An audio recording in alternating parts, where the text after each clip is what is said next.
தவறிய தமிழக அரசை கண்டித்து தேமுதிக சார்பினிலே போராட்டம். இது போராட்டம். விழுப்புரம் பகுதிகளிலே பார்வையிட்டு நிவாரணத்தை வழங்கிவிட்டு இந்த அரசாங்கம் எப்படி செயல்பட வேண்டும், அரசு இயந்திரம் எப்படியெல்லாம் மக்களுக்கு உதவ வேண்டும் என்று சொல்லி பத்திரிகையாளர்கள் சந்திப்பிலே பேட்டி கொடுத்துவிட்டு சென்றார்கள். அதன் பிறகு நாமும் நம்மால் முடிந்ததை பாதிக்கப்பட்ட சில இடங்களுக்கு சென்று நம்மால் முடிந்த நிவாரணத்தை அளித்தோம். இந்த சூழ்நிலையில் இந்த பெங்சால் புயலால் 100% பாதிக்கப்பட்ட இந்த விழுப்புரம் மாவட்டத்திற்கு, ஒட்டுமொத்தமாக பாதிக்கப்பட்ட இந்த விழுப்புரம் மாவட்ட மக்களுக்கு, முற்றிலுமாக சேதமடைந்திருக்கிற விவசாய நிலங்களிலே மகசூல் அழிந்த காரணத்தினால் விவசாயிகளுக்கு நிவாரணம் வழங்க வேண்டும் என்ற கோரிக்கையை வலியுறுத்தித்தான் இந்த ஆர்ப்பாட்டத்தை நாம் நடத்த இருக்கிறோம். இந்த ஆர்ப்பாட்டத்தினுடைய நோக்கம் விழுப்புரம் மாவட்டத்திலே பாதிக்கப்பட்ட மக்களுக்கு, பக்கத்தில் கள்ளக்குறிச்சி மாவட்டம், 2 மாவட்டத்திலே பாதிக்கப்பட்ட மக்களுக்கு உரிய நிவாரணத்தை வழங்க வேண்டும் என்பதுதான் நம்முடைய ஆர்ப்பாட்டத்தினுடைய நோக்கம். அதனால்தான் இன்றைய தினம் நாம் இந்த ஆர்ப்பாட்டத்தை நடத்த இருக்கிறோம். தேமுதிக சார்பிலே இந்த ஆர்ப்பாட்டத்தில் சில கோஷங்களை நான் எழுப்புகிறேன். அதை தொடர்ந்து நீங்கள் கோஷம் எழுப்ப வேண்டும் என்று உங்களை கேட்டுக்கொள்கிறேன். போராட்டம். இது போராட்டம்.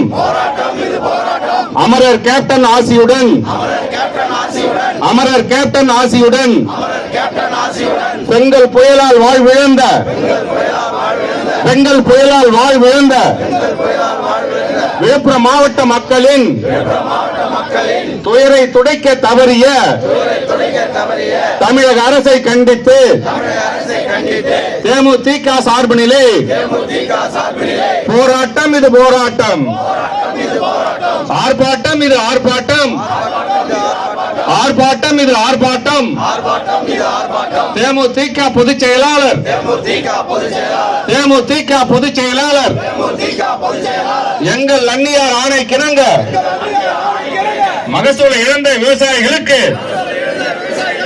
எங்கள் அந்நியார் ஆணைக்கிணங்க அதிகப்படியான நிதி உதவியை, அதிகப்படியான நிதி உதவியை அளிக்க தவறிய தமிழக அரசை கண்டிக்கின்ற ஆர்ப்பாட்டம்.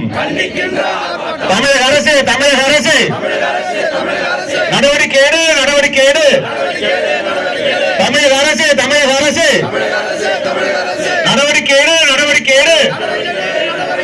வாழ்விழந்த மக்களின், வாழ்விழந்த மக்களின் வாழ்வாதாரத்தை காப்பாற்ற உடனடியாக நடவடிக்கை எடு. கண்டிக்கின்றோம், கண்டிக்கின்றோம். பல நாட்களுக்கு முன்பாக முன்னெச்சரிக்கை நடவடிக்கை எடுக்காத திமுக அரசை கண்டிக்கின்றோம். ஸ்டாலின் அரசே, ஸ்டாலின் அரசே விழுப்புரம் மாவட்டத்தில் இருக்கின்ற, விழுப்புரம் மாவட்டத்தில் இருக்கின்ற ஒட்டுமொத்த குடும்பங்களுக்கும் நிவாரணம் கொடு, நிவாரணம் கொடு. ஒட்டுமொத்த குடும்பங்களுக்கும் பாரபட்சம் பார்க்காமல் நிவாரணம் கொடு, நிவாரணம் கொடு. அனைத்து குடும்ப அட்டைதாரர்களுக்கும், அனைத்து குடும்ப அட்டைதாரர்களுக்கும் தலா ரூபாய் 6000 என உடனடியாக கொடுத்துவிடு.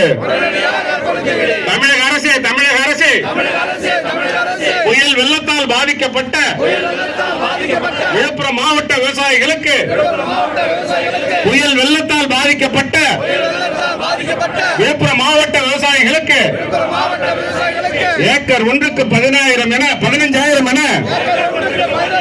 கொடுத்துவிடு, கொடுத்துவிடு. ஒரு ஏக்கருக்கு 15000 ரூபாய் என, ஒரு ஏக்கருக்கு 15000 ரூபாய் என கொடுத்துவிடு, கொடுத்துவிடு. உடனடியாக கொடுத்துவிடு.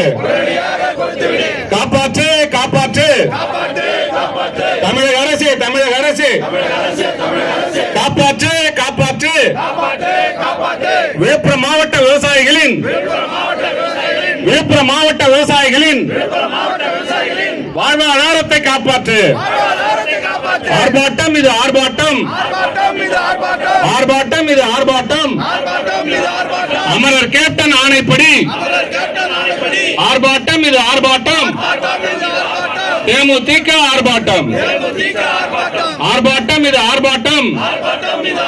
அமரர் கேப்டன் ஆசியுடன், அமரர் கேப்டன் ஆசியுடன் ஆர்ப்பாட்டம் இது ஆர்ப்பாட்டம், ஆர்ப்பாட்டம் இது ஆர்ப்பாட்டம்.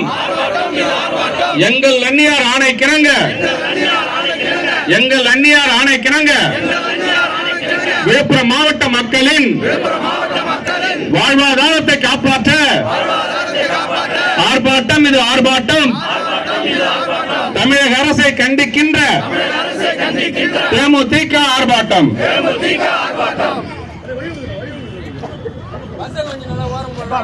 சரி விடுப்பா, அவங்க வந்தா போறாங்க. எந்த தெரியும், இயற்கையாக புயலால் பாதிக்கப்படுவது இயற்கையினுடைய சீற்றம், அதிலே யாருக்கும் எந்த மாற்று கருத்தும் கிடையாது. ஆனால் அப்படி இருக்கின்ற சூழ்நிலையில் பாதிக்கப்பட்ட மக்களுடைய தேவைகளை அறிந்து, பாதிக்கப்பட்ட மக்களுக்கு என்னென்ன செய்ய வேண்டும், எவையெல்லாம் தேவைப்படுகிறது என்பதை அறிந்து அதையெல்லாம் நிவர்த்தி செய்ய வேண்டியதுதான் ஒரு அரசினுடைய கடமை. இன்னைக்கு தென்பெண்ணையாற்றிலே ஏறக்குறைய 2 லட்சம் கண்ணாடி தண்ணீர் திறந்து விட்டதால் தான் அந்த ஆற்றின் ஓரம் இருக்கிற மக்கள் பாதிக்கப்பட்டார்கள் என்பதை அரசே ஒப்புக்கொள்ளுகிறது. அரசு அதிலே மாற்று கருத்தை தெரிவிக்கவில்லை. நீர்வளத்துறை அமைச்சர் துரைமுருகன் அவர்கள் சொல்லுகிறார், நாங்கள் 5 முறை அந்த மக்களுக்கு எச்சரிக்கை கொடுத்து விட்டுத்தான் அதிகப்படியான தண்ணீரை திறந்தோம் என்று சொல்லுகிறார். தவறில்லை, நீங்கள் திறப்பது தவறில்லை. ஆனால் இந்த பெஞ்சல் புயல் எத்தனை வருகிறது என்பது எத்தனை நாட்களுக்கு முன்பு அரசுக்கு தெரியும் என்பது எல்லோருக்கும் தெரியும், சாதாரண பொதுமக்களுக்கே தெரியும். இந்த பெஞ்சல் புயலால் இவ்வளவு பெரிய சீற்றம் இருக்கும் அல்லது இவ்வளவு பெரிய பேரழிவு இருக்கும், பேர் ஆபத்து இருக்கும் என்பது வேண்டுமானால் உணராமல் இருக்கலாம். ஆனால் இந்த புயல் வருகிறது என்பதை அரசுக்கும் தெரியும், சாதாரண பாமரனுக்கும் தெரியும். ஆனால் தென்பெண்ணையாற்றிலே இவ்வளவு தண்ணீர் வருமா என்பது யாருக்கும் தெரியாது. நம்ம தலைமுறை இப்ப ஏறக்குறைய நம்ம இந்த 50 வருஷமா தென்பெண்ணையாற்றிலே இவ்வளவு தண்ணீர் வந்து நாம் பார்த்தது கிடையாது, நாம் பார்க்கவில்லை. அதனால்தான் அந்த பகுதி முழுவதும் பாதிக்கப்பட்டிருக்கிறது. அதே போன்ற இன்னொரு விஷயம் என்னவென்று சொன்னால், சென்னையிலே பாதிக்கப்பட்ட மக்களுக்கு தலா 6000 ரூபாய் ஒரு குடும்ப அட்டைக்கு கொடுத்தார்கள். அதையே இந்த மாவட்டத்துக்கு கொடுங்கன்னு நம்ம சொல்றோம், அவ்வளவுதான். நம்ம ஒண்ணும் வேற எதுவும் சொல்லல. சென்னையிலே பாதிக்கப்பட்ட மக்கள் ஒரு சில ஏரியா தான் பாதிக்கப்பட்டதாங்க. ஆனால் அனைத்து குடும்ப அட்டைதாரர்களுக்கும், சென்னையில இருக்கின்ற அனைத்து குடும்ப அட்டைதாரர்களுக்கும் தலா 6000 ரூபாய் கொடுத்தார்கள். இங்க 2000 பத்தாது, 6000 கொடுங்கள் என்று தேமுதிக சார்பிலே நாம் வலியுறுத்துகிறோம். இந்த 2000 கொடுப்பதிலே கூட பாதிக்கப்பட்ட குடும்ப அட்டைதாரர்களுக்கு 2000 கொடுக்கப்படும் என்று முதலமைச்சர் அவர்கள் தெரிவித்திருக்கிறார். அனைத்து குடும்ப அட்டைகளுக்கும் கொடுங்கள் என்பதுதான் நம்மளுடைய கோரிக்கை, நம்மளுடைய வலியுறுத்தல். அதே மாதிரி ஒரு ஹெக்டேர் மகசூல் பாதித்த விவசாய நிலங்களுக்கு ஒரு ஹெக்டேருக்கு 15000 ரூபாய் என முதலமைச்சர் அவர்கள் அறிவித்திருக்கிறார். அது போதாது. சாதாரணமா ஒரு ஏக்கர் பயிர் செய்யணும்னா 15000 ரூபாய் செலவாகும் ஒரு ஏக்கருக்கு. இதெல்லாம் விவசாயிகள் தான் பெரும்பாலும் இருக்கிறோம். ஒரு ஏக்கர் நடவு நட வேண்டும் என்று சொன்னால் 15000 ரூபாய் ஆகும் ஒரு ஏக்கருக்கு. ஒரு ஹெக்டேருக்கு 15000 பத்தாது. ஒரு ஹெக்டேர் என்பது 2 ஏக்கர் 47 சென்ட். 2 ஏக்கர் 47 சென்ட்டுக்கு 17000 என்பது போதாது. ஒரு ஏக்கருக்கு 15000 கொடுங்கள் என்று நாம் சொல்லியிருக்கிறோம். இந்த மாவட்டத்தினுடைய அமைச்சர் பொன்முடி அவர்கள் நேற்றைய தினம் சொல்லியிருக்கிறார், ஏறக்குறைய 80000 ஹெக்டேர் மகசூல் பாதிக்கப்பட்டிருக்கிறது என்பதை அவரே சொல்லியிருக்கிறார். அவருடைய அறிக்கையிலே, அவருடைய பத்திரிகையாளர் சந்திப்பிலே சொல்லியிருக்கிறார். 80000 ஹெக்டேர் என்றால் ஏறக்குறைய 2 லட்சம் ஏக்கர். 2 லட்சம் ஏக்கர் இந்த மாவட்டத்திலே பாதிக்கப்பட்டிருக்கிறது. ஒரு ஏக்கருக்கு 15000 ரூபாய் கொடுங்கள் என்பதுதான் தேமுதிகவினுடைய கோரிக்கை. அதை தமிழக அரசு நிறைவேற்ற வேண்டும். அதே மாதிரி இந்த புதிய பேருந்து நிலையத்திலே கூட ஒவ்வொரு முறையும் தண்ணீர் நிற்கிறது. வருகிறது பாருங்க, அன்னைக்கு அண்ணி வந்து அதை கூட பார்த்துட்டு போனாங்க. ஒவ்வொரு முறையும் இந்த புதிய பேருந்து நிலையத்திலே தண்ணீர் நிற்கிறது. இது ஒரு சாதக்கேடாக இருக்கிறது. பொன்முடி கூட பல நேரத்திலே சொல்லுவார், இது நான் அமைச்சராக இருந்த நேரத்திலே செய்த சாதனை என்று சொல்லுவார். சாதனை இருக்கலாம், ஆனால் இங்கே ஏரி இருந்தது. அந்த ஏரியிலே இருந்த தண்ணீர் செல்வதற்கு கோழியனூரான் வாய்க்காய் இருந்தது.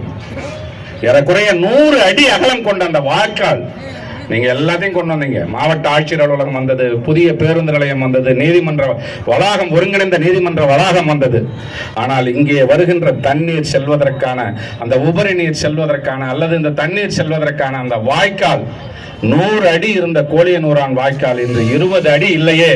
அந்த வாய்க்காலை செப்பனிட்டு இந்த தண்ணீர் செல்லுகின்ற அளவுக்கு, அது கடந்த ஆட்சியாக இருந்தாலும் சரி, இந்த ஆட்சியாக இருந்தாலும் சரி, அதை செய்திருந்தாலே இந்த பேருந்து நிலையத்திலே தண்ணீர் நிற்காது.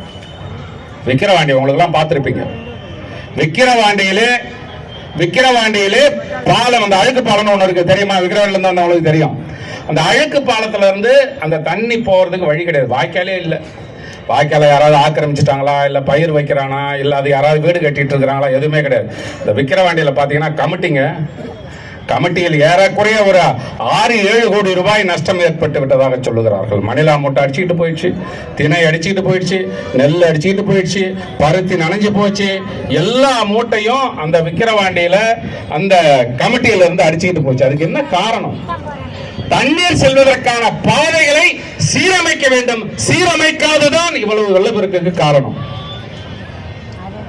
பாதிச்சு போச்சு. பாதிக்கிற நேரத்தில் நம்ம அரசாங்கத்தை குறை சொல்ல வேண்டும் என்பது நம்மளுடைய நோக்கம் அல்ல. ஆனால் பாதிக்கப்பட்ட மக்களுக்காக நாம் துணை நிற்க வேண்டும் என்பதுதான் நம்மளுடைய நிலைப்பாடு. அதைத்தான் நான் சொல்லுகிறேன். 19 லட்சம் வாக்காளர்கள் இங்கே இருக்கிறார்கள். இந்த மாவட்டத்தில் 19 லட்சம் வாக்காளர்கள் இருக்கிறார்கள். ஏறக்குறைய ஒரு 8-10 லட்சம் குடும்ப அட்டைகள் இருக்கலாம், ஒரு 7 லட்சம் குடும்ப அட்டைகள் இருக்கலாம். என்ன ஆயிட போகுது? எல்லா குடும்ப அட்டைதாரர்களுக்கும் 2000 கொடுத்திருந்தீங்கன்னா கூட பாராட்டலாம். ஆனால் ஏதோ ஒரு சிலருக்கு மட்டும் 2000 என்பது பாரபட்சமாக தெரிகிறது. எங்களுடைய நிலைப்பாடு, சென்னையிலே வசதியானவர்கள் இருக்கிறார்கள், இங்கே பரம ஏழை இருக்கிறான். சென்னையிலே 6000 ரூபாய் கொடுத்தீர்கள் எல்லா குடும்பத்திலும். 20வது மாடியிலே இருந்தவனுக்கு கூட 6000 ரூபாய் கிடைத்தது. இங்க கொடுங்கன்ற. இதுதான் எங்களுடைய கோரிக்கை, எங்களுடைய வலியுறுத்தல். கொடுங்க. இங்க 2000 6000 கொடுங்க. அனைத்து குடும்ப அட்டைகளுக்கும் கொடுங்கள், அனைத்து குடும்பத்திற்கும் கொடுங்கள். அதே போன்று பாதிக்கப்பட்ட மகசூல் பயிரிட்ட விவசாய நிலங்களுக்கு மகசூலால் சீரழிந்த விவசாயிகளுடைய வாழ்க்கையை காப்பாற்றுகின்ற வகையில், அவருடைய வாழ்வாதாரத்தை காப்பாற்றுகின்ற வகையிலே தலா ஒரு ஏக்கருக்கு 15000 ரூபாயை கொடுங்கள் என்று இந்த அரசுக்கு விழுப்புரம் மாவட்ட தேமுதிக சார்பிலே கோரிக்கை வைக்கிறோம்.